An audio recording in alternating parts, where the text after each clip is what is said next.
اللہ تعالیٰ نے جہاں نبی پاک علیہ السلام کو بڑی عظمتوں، شانوں، رفتوں اور بلندیوں سے نوازا، وہاں یہ بھی فرمایا کہ وَمَا أَرْسَلْنَاكَ إِلَّا رَحْمَةً لِّلْعَالَمِينَ،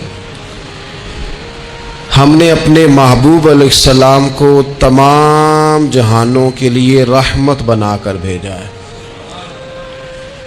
نبی پاک صلی اللہ تعالیٰ علیہ وسلم کا وجود سراپا رحمت ہے۔ حضور کا بولنا بھی رحمت ہے، خاموش رہنا بھی رحمت ہے۔ نبی پاک علیہ السلام کا کسی کو کچھ عطا کرنا بھی رحمت ہے، اور کسی کو صبر کی تلقین کرنا یہ بھی رحمت ہے۔ حضور کسی کو خوش ہو کے دیکھ لیں تو یہ بھی کرم کی بات ہے، اور محبوب کریم علیہ السلام کبھی ناراض ہو جائیں تو اس کے بعد بھی جب حضور راضی ہوتے ہیں تو رحمت کی برکھا ہی برسا کرتی ہے۔ اور حضور علیہ السلام نے فرمایا ہے، میں نے اللہ کی بارگاہ میں یہ دعا کی ہے کہ مالک اگر میں کسی کو جھڑک دوں نا، کسی مسلمان مومن کو، تو مالک اسے بھی اتنا ثواب دینا جتنا تو فرض نماز کا ثواب عطا فرماتا ہے۔ تو وجود سارے کا سارا حضور کا رحمت کاملہ ہے۔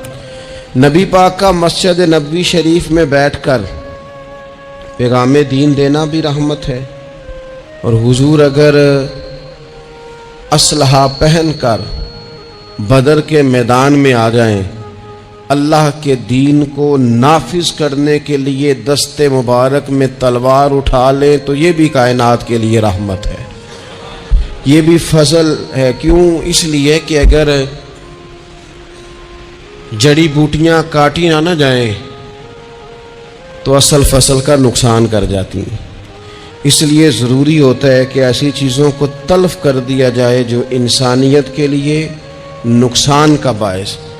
اللہ تعالیٰ نے نبی پاک علیہ السلام کے وجود کو سراپا رحمت بنایا۔ بدقسمتی یہ ہوئی کہ دور جب بدلا نا، اور لوگ اپنی ضروریات زندگی کمانے کے لیے میدان میں آئے، تو وہ اس طرح کی کچھ دوڑ میں ہم سب لوگ شامل ہو گئے کہ ایک مخصوص سی مادہ پرستی، ایک مخصوص سا مزاج، دولت کی اینک سے ہر چیز کو دیکھنے کا، تو ڈھیر سارا کچھ شخص اچھا ہے، اس میں بہت بڑی تعداد میں بھلائیاں پائی جاتی ہیں، اتنی زیادہ بھلائیاں کسی میں پائی جاتی ہیں، اتنا پیارا آدمی ہے، اتنا شستہ اس کا مزاج ہے، لیکن ہم جب کسی سے ملتے ہیں تو ہم یہ دیکھتے ہیں کہ اس کی ساری اچھائیاں اپنی جگہ پر پتہ چلے نا کہ وہ ہمیں کیا دے سکتا ہے، ہمارے کس کام آ سکتا ہے، ہمارے لیے کتنا نفع بخش ہو سکتا ہے، ہمارے لیے کتنا سود مند۔ یعنی وہ مزاجوں میں جو خاص نرمی ہونی چاہیے تھی، اور جو حضور نے فرمایا کہ تم میں سے بہتر وہ ہے جو لوگوں کے لیے نفع مند ہے، وہ والا مزاج نہیں بلکہ کچھ لینے کا۔ تو حضور علیہ السلام کو اللہ تعالیٰ نے رحمت بنا کر بھیجا۔ اس رحمت کاملہ ہی کی وجہ تھی کہ حضور نہ ظاہری طور پر بھی لوگوں کے جو روزمرہ کے معاملات تھے اس میں بھی بڑی خیر خواہی کے جذبات رکھتے تھے۔ نبی پاک علیہ السلام عام لوگوں کے بیچ اٹھتے بیٹھتے، ان کے ساتھ کھاتے پیتے۔ سرور کائنات کا طریقہ یہ ہوتا کہ اگر غلاموں میں سے کوئی بیمار ہو جاتا تو تیمارداری کرنے تشریف لے جاتے، صبر کی نصیحت کرتے، اللہ کے حبیب علیہ السلام اس کے لیے مناسب دوا بھی تجویز کرتے، دعا بھی فرماتے۔ حضور نے فرمایا اگر تم میں سے کسی شخص کہ ہاں کوئی خوشی کا موقع ہو تو وہ مختار ہے، دعوت دے نہ دے، لیکن اگر کسی کا انتقال ہو جائے تو مجھے خبر ضرور دینا، میں جنازے پڑھنا چاہتا ہوں۔ ایک مقام ایسا بھی آیا کہ جہاں میرے نبی پاک علیہ السلام نے فرمایا اگر میرا کوئی امتی دنیا سے چلا جائے اور ترکہ چھوڑ کے جائے، جائیداد چھوڑ کے جائے، مال و اسباب چھوڑ کے جائے، تو وہ اس کی اولاد میں بانٹ دینا، لیکن اگر اس کے ذمے قرضہ ہو تو میرے پاس آ جانا، میں اس کا قرض ادا کر دوں گا۔ نبی پاک صلی اللہ تعالی علیہ وسلم نے اپنی رحمت کے ساتھ امت کو جو حصہ عطا فرمایا، اور جس طرح سے حضور سید عالم صلی اللہ تعالیٰ علیہ وسلم نے ہمیں یہ اسباق پڑھائے، اس طرح ہونا نہیں چاہیے تھا جو ترتیب آج دنیا میں لگ گئی ہے اور جس انداز میں مسلمان اپنے صبح و شام گزار رہا ہے۔ آپ یقین کریں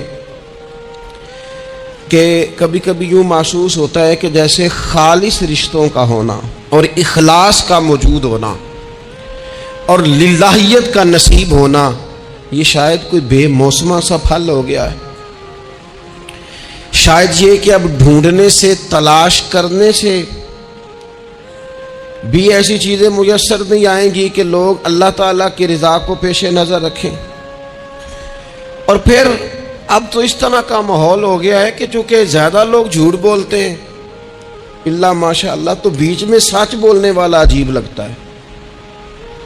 چونکہ زیادہ دکانداری ہوتی ہے تو کوئی اخلاص کا مظاہرہ کرتا ہے تو وہ عجیب لگتا ہے۔ چونکہ زیادہ اللہ معاف فرمائے کہ دھوکہ دہی کا بازار گرم ہے تو اب یوں محسوس ہوتا ہے کہ جیسے کوئی بندہ کہہ رہا ہے میں صحیح سے چلوں گا تو لوگ سمجھتے ہیں شاید کوئی اداکاری کر رہا۔ حضور علیہ الصلوۃ والسلام نے جو لوگوں کے حق میں اپنی طبیعت میں نرمی پیدا کی، آپ یقین کریں بڑے سارے لوگوں سے ملنے کو جی چاہتا ہے لوگوں کا، ان کے پاس جانے کو، بیٹھنے کو، من کی باتیں کرنے کو۔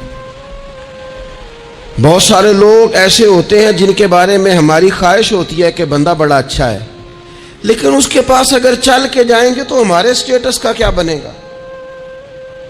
اگر ہم جا کے اس کی مجلس میں بیٹھ گئے تو وہ جہاں ہم خود میرے مجلس تھے اس کا کیا بنے گا؟ اگر ہم کسی شخص کی طرف بڑھ گئے، آگے بڑھ کے ہم نے 2 قدم آگے جا کے گرم جوشی سے اس کا استقبال کیا تو کوئی شخص یہ نہ سمجھ بیٹھے کہ یہ تو کوئی لو سٹینڈرڈ رکھتا ہے۔ ہم نے وہ اس طرح کے بیج بوئے ہیں انانیت کے کہ ڈھیر ساری تکلیف لوگوں کو ہماری وجہ سے ہوتی ہے۔ بہت سارے لوگ آزمائش کا شکار ہوتے ہیں، بعض لوگ آ جائیں، لوگ ڈھب سے کھانا نہیں کھا پاتے، لیکن وہ خاص رحمت اور وہ خاص نرمی جو نبی کریم نے ہمیں عطا فرمائی ہے، یار یہ کتنا، میں آپ کو ذاتی بات بتاتا ہوں، اپنے مخالف کو، گالی دینے والے کو، زندگی کے کسی کونے میں برا کہنے والے کو معاف کرنا بڑا مشکل کام ہے۔ کسی شخص نے 30 سال پہلے بھی کبھی آپ کو کوئی سخت لفظ کہا ہو تو وہ بندہ سامنے آئے تو بات یاد آ جاتی ہے، یار اس نے یہ کہا تھا، باتیں کھٹکتی ہیں۔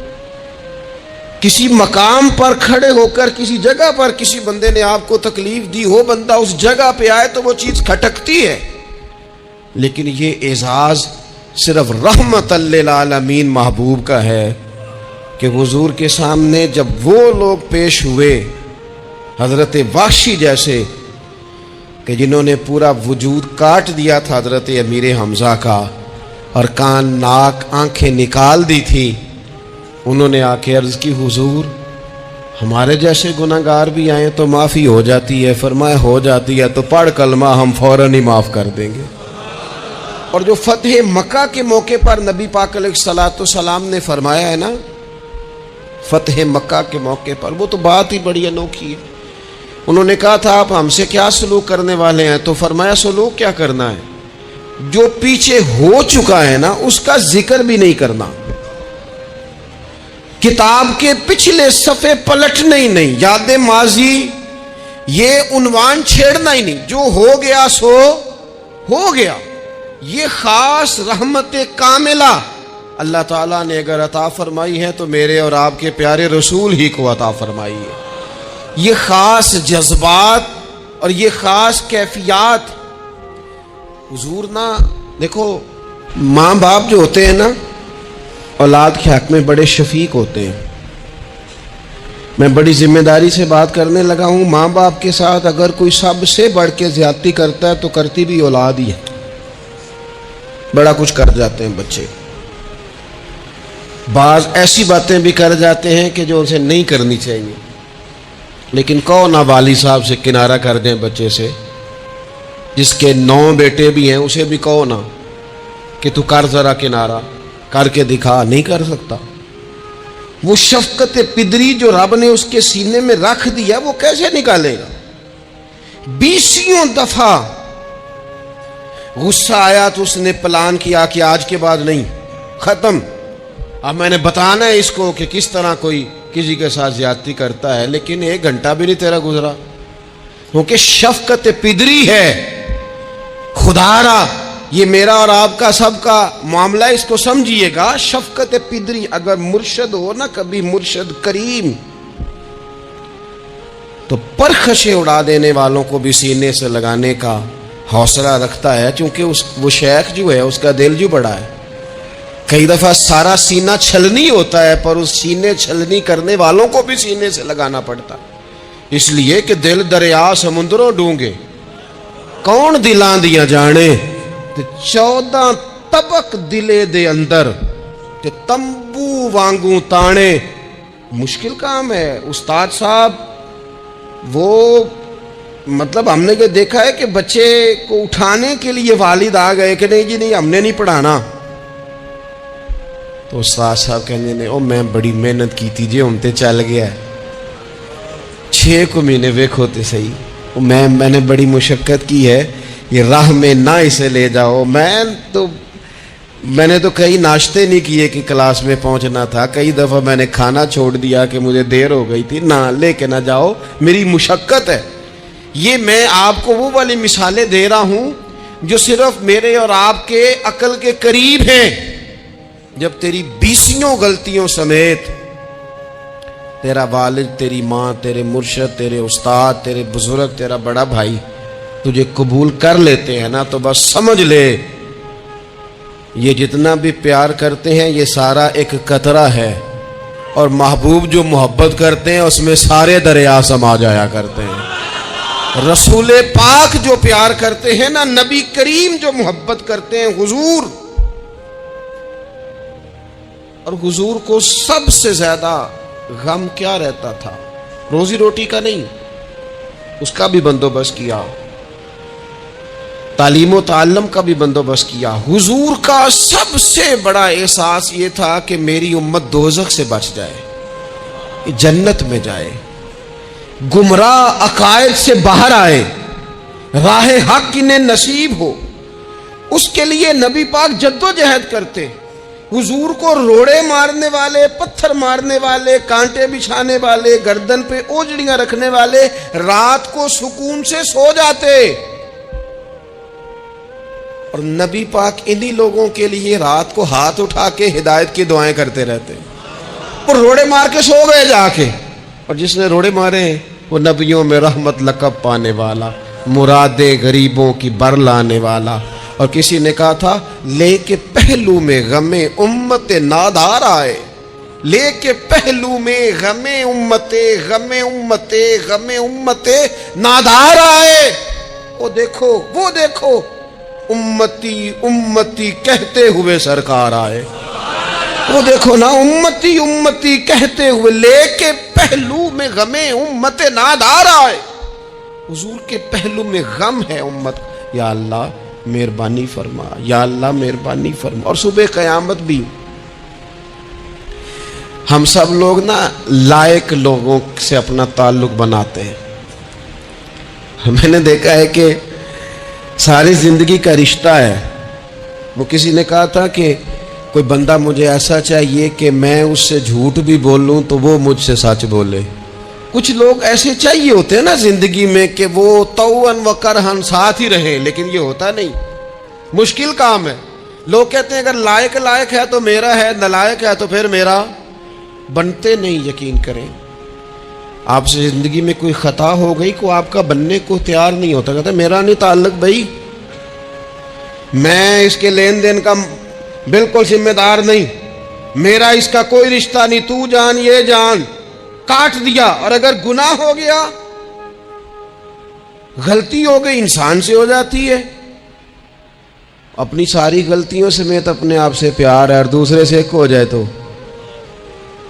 لیکن کچھ لوگ ایسے ہوتے ہیں، حضور غوث پاک کے مدرسے کے اساتذہ نے کہا تو حضور سبق بانٹنے ہیں، پیریڈ لگانے ہیں، آپ کو کون سی کتاب دے دیں، فقہ، اصول، تفسیر، حدیث، کیا پڑھائیں گے؟ تو آپ فرمانے لگے نہیں تم مجھے سبق نہ کوئی دو، تم اس طرح کی تقسیم کرو کہ لائق بچے سارے تم رکھ لو، نالائق سارے مجھے دے دو۔ حضور علیہ السلام نے فرمایا قیامت کے دن جو بڑے بڑے گناہگار ہوں گے نا، بڑے بڑے، وہ میری چادر کے نیچے چھپے ہوئے ہوں گے۔ چور حاکم سے چھپا کرتے ہیں یا اس کے سوا؟ تیرے دامن میں چھپے چور انوکھا تیرا۔ اور حضور ہمارے وکیل نہیں، حضور ہمارے شفیع ہیں، حضور ہماری وکالت نہیں کریں گے، حضور ہماری شفاعت کریں گے۔ وکیل وہ ہوتا ہے جو کٹہرے میں کھڑا ہو کے جج صاحب سے کہتا ہے اس نے کوئی جرم نہیں کیا، بلا وجہ الزام لگایا گیا ہے، اس نے کوئی خطا نہیں کی، یہ ذاتی اناد پال رہے ہیں، یہ بندہ ہی بڑا اچھا ہے، یہ تو تھا ہی نہیں موقع پہ، اس نے تو کیا ہی کچھ نہیں، وکالت کرتا ہے اسے معاف کر دو، یہ وکیل ہوتا ہے۔ اور شفیع وہ ہوتا ہے جو کہتا ہے اس نے سارا کچھ ہی کیا ہے پر میں جو آ گیا ہوں، سارے جرم اس نے کیے ہیں پر میں آ گیا ہوں نا، میرا آنا دیکھا جائے اور اسے معاف کر۔ تو نبی کریم علیہ السلام نے خاص، اور پھر کچھ ایسی چیزیں جو بالکل سادی تھی اس کا بھی نبی پاک صلی اللہ تعالی علیہ وسلم نے لوگوں پر بوجھ نہیں ڈالا۔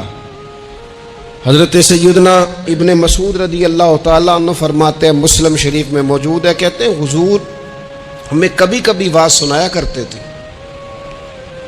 ہر روز تقریر نہیں سناتے تھے۔ یا رسول اللہ صلی اللہ علیہ وسلم ہمارا دل کرتا ہے، فرمایا میں نہیں چاہتا کہ تم تکلیف میں آ جاؤ۔ حضور فرماتے ہیں میں لمبی نماز پڑھانا چاہتا ہوں، پیچھے سے کوئی بچہ رو پڑتا ہے، میں اللہ کی نماز مختصر کر دیتا ہوں۔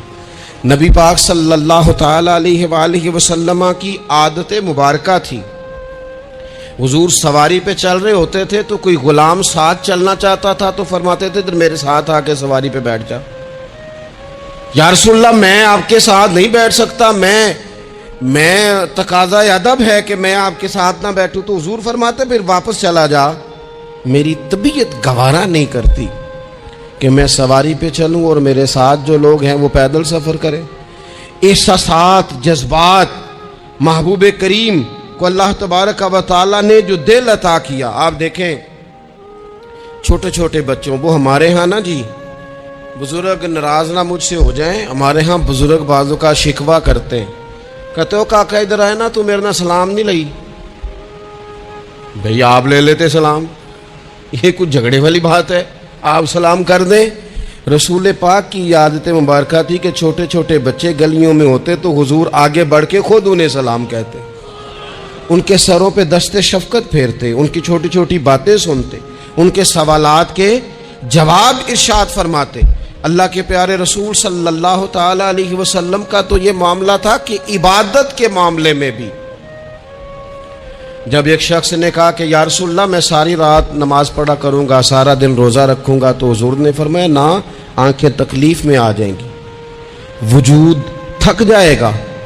ایک سرکار کی زوجہ محترمہ ام المومنین نے رسی باندھ لی تھی مسجد نبوی میں کہ میں جب تھک جاؤں گی تو ٹیک لگا لوں گی، پر میں نے پڑھنی ساری رات ہے نماز۔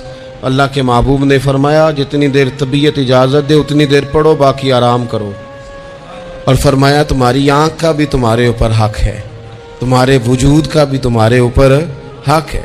یہ ساری چیزیں نبی پاک صلی اللہ تعالی علیہ وسلم کی امت کے ساتھ رحمت پر دلالت کرتی ہیں۔ اسی طور پر آپ دیکھیں کہ نبی کریم علیہ السلام نے 2-3 دن تراویح پڑھی، پھر صحابہ جمع ہو گئے، زیادہ لوگ آ گئے تو سرکار اندر سے باہر ہی نہیں آئے، حجرے میں رہے۔ فجر کے وقت آئے تو فرمایا مجھے پتا تھا تم سارے انتظار میں ہو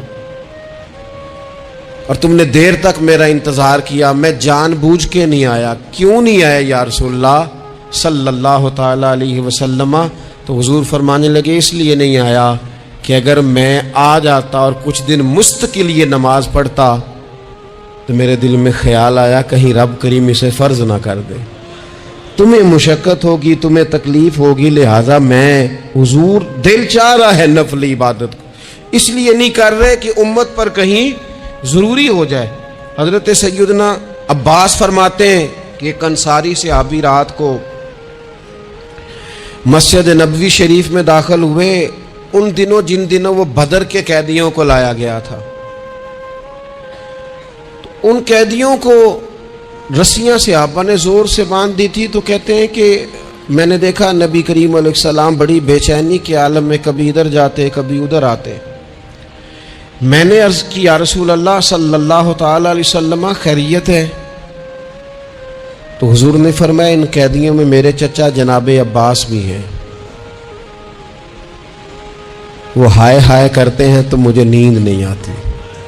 چلو زیادہ نہیں تو تھوڑا احساس کبھی چچا کا بھی پیدا کرنا چاہیے۔ ویسے چچا چاند نہیں ہوتا، چندہ ہمیشہ ماموں نہیں ہونا ہے۔ چچا جتنا مرضی بھی خوبصورت ہو بیچارہ چاند ہو سکتا نہیں، چندہ ماموں نہیں ہونا ہے، پکی بات۔ تو کبھی چچا کا بھی احساس کرنا چاہیے۔ نبی کریم علیہ السلام نے فرمایا چچا ہائے ہائے کرتے ہیں تو مجھے نیند نہیں آتی۔ وہ انصاری صحابی بھی فرماتے ہیں کہ میں دوڑا گیا اور میں نے جا کے معلومات کی کہ حضرت عباس رضی اللہ تعالیٰ عنہ کو کہاں باندھا گیا ہے۔ فرماتے ہیں میں جا کے حضرت عباس کی رسیاں ڈھیلی کر کے آیا تو وہ سکون میں آ گئے۔ تو آ کے حضور علیہ السلام کو میں نے دیکھا تو سرکار بھی زمین پر بیٹھ گئے، لیکن ابھی چہرے پر بے چینی باقی تھی۔ میں نے عرض کی حضور میں رسیاں ڈھیلی کر رہا ہوں جناب عباس کی، آپ آرام سے سو جائیں۔ تو یہاں تک نہیں یہ رحمت رکتی، یہ رحمت کسی مقام پر محدود نہیں ہوتی۔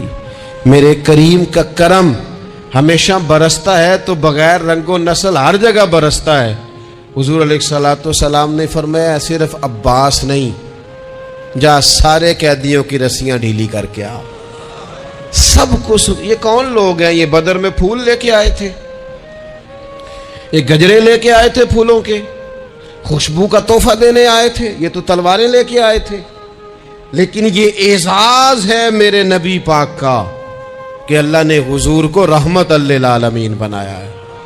دلوں کے اندر اتنی گنجائش رسول پاک نے پیدا کی، فرمایا سب کی رسیاں ڈھیلی کرو تاکہ میں آرام سے سو جاؤں۔ طبیعتوں کی سختی، مزاجوں کا تلخ پن، اپنی ذات کے خول میں بند ہو کے زندگی گزار دینے والے لوگ، اپنے آپ سے شروع ہو کر اپنے آپ پر ختم ہو جانے والا مزاج، جو میں سوچ رہا ہوں، جو میں دیکھ رہا ہوں، جو میری طبیعت فیصلہ کر رہی ہے، جس اینک سے میں معاشرے کو پڑھ رہا ہوں سارے معاشرے کو اسی طور پہ میں لے کے چلوں گا، یہ سوچیں درست نہیں۔ ہم نبی کریم علیہ السلام کے ماننے والے ہیں، ہمیں ان ساری باتوں کا خیال اور